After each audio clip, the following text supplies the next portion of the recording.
Afternoon, guys.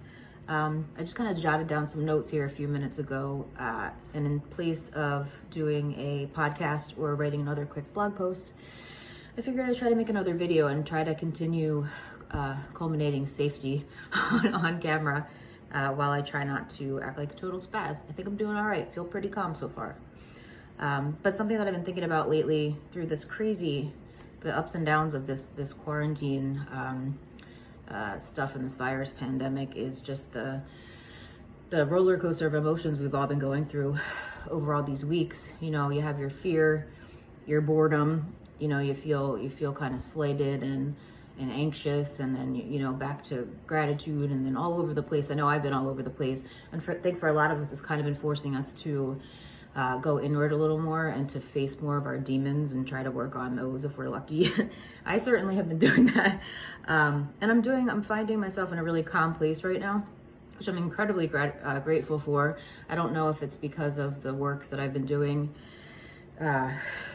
or if it's more just a matter of time, you know, being kind of used to it now and realizing that, you know, I'm going to be okay through all this. But forgive me if I look at my notes here. But I've been thinking about how very true it is that happiness truly does come from within, and how nobody and nothing is responsible for our happiness except for ourselves.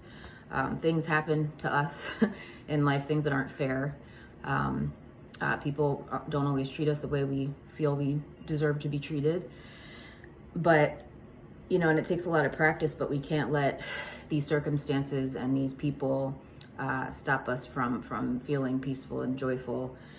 We can control how we react to these people in these situations, and it does take a lot of practice, but I feel like I'm getting there personally.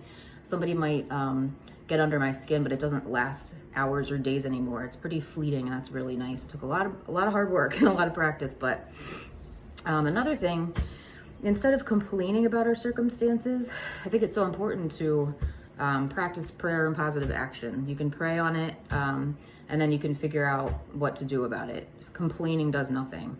If you have a problem, try to come up with some solutions. And if you're finding that difficult, a good thing to do that I found is to sort of raise your vibration however you can. So whatever you enjoy, whatever makes you peaceful and happy, whatever makes you laugh, don't feel guilty doing it. Do it, because being joyful and being happy and having a higher energy vibration, an energy frequency, is what is going to culminate, I think, the answers you seek. And the more joyful and peaceful we are, the more that energy we're putting out there, really and truly, that's what we're going to get back from the universe. Let's see here. Yeah, I think if we do so, we raise our vibration. I love, I love singing. I don't care who's there to listen or not listen, but that makes me feel good. I love writing. I love creating. That all makes me feel good. Being outside does, which it's been rainy, snowy, cold here in northeastern PA a lot of the times, but just getting out whenever I can and breathing in the fresh mountain air. But things that when you feel lighter, you can feel more and open yourself up to guidance from above, and the answers will come. You know, your higher self is in there, and your intuition. Let's see, don't rely on others. Yeah, don't rely on your partner, your kids for your happiness.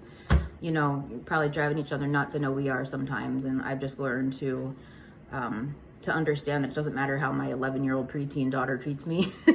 Obviously, you know, she should be treating me with respect, and that's something, but you know what I mean? Like, we're not besties right now. And I've realized, I think a couple of years ago, I would have been just devastated thinking that, oh, she doesn't love me anymore and all that stupid stuff. But I realize now that she's an 11-year-old girl, you know, and I can't let her actions determine how I feel about myself and how I feel about life. And it's really just been so freeing to not be putting that sort of pressure or expectations on her or anybody. You know, I am me, and I can handle these things in my own way. Finding gratitude in the mundane is definitely important. I mean, gosh, it's kind of feels like Groundhog Day over and over again. You know that movie? It's a good movie if you haven't watched it with Bill Murray. it's the same day over and over and over again. And it kind of does feel that way, but we have the power to mix it up a little bit. Even if we're stuck in our houses, we can mix it up a little bit and find new things to do, and just find gratitude in having your health, you know, and the beauty around you when you go for a walk. If you're blessed with a supportive partner and children and parents, so much to be grateful for. Food on the table, obviously, shelter and all that stuff. And the more we do that, however, sometimes it seems pretty mundane. Like, I'm thankful for my husband and food in the fridge, but it's opening you up again to even more abundance in your life. Let's see. Yeah, I love nature. I love hanging out with my puppies. They make me laugh so much all day, every day. They're also huge pains in my butt, but they make me laugh and smile. I like a good book. Pretty simple gal, really, but I'm not gonna lie, booze has snuck in more than a few times over the last several weeks, and that's something that I'm cutting out for a little while. You know, I don't know. My liver's gonna thank me, and I just needed a little break from that. And like the junk food snuck in here and there. I probably gained a good 5 pounds, but I'm working on it. I'm human, right? I know my first video several weeks ago, or my last video several weeks ago, I definitely was talking about diet, and that's something that I slipped up on a little bit, but I'm kind of getting back on track now. Let's see, music, painting, singing, creating something, all those obvious things. And again, it's so important to heal any traumas or false beliefs. If you have them, it's a lot harder to feel joy and peace when you are harboring all this stuff. Even if it's shoved way down there, it's still going to, that stuff, especially if it's happened earlier in your life, it really gets, it just festers in there, and it will actually change your brain chemistry, you know, and you when you have these traumas and stuff festering in there and all these false beliefs, and like this voice in your head isn't telling you the truth about who you are and about what life is really like, we can actually become addicted to those emotions. We can become addicted to them because the chemicals flowing are not balanced out, and we don't have those feel-good chemicals flowing. So it's just really important to heal those things if you can. My website, www.meghappens.com, I have a lot of blog entries and podcasts on how I healed, and there are some resources below each blog post, most of them on the ways that I did that. And let's see.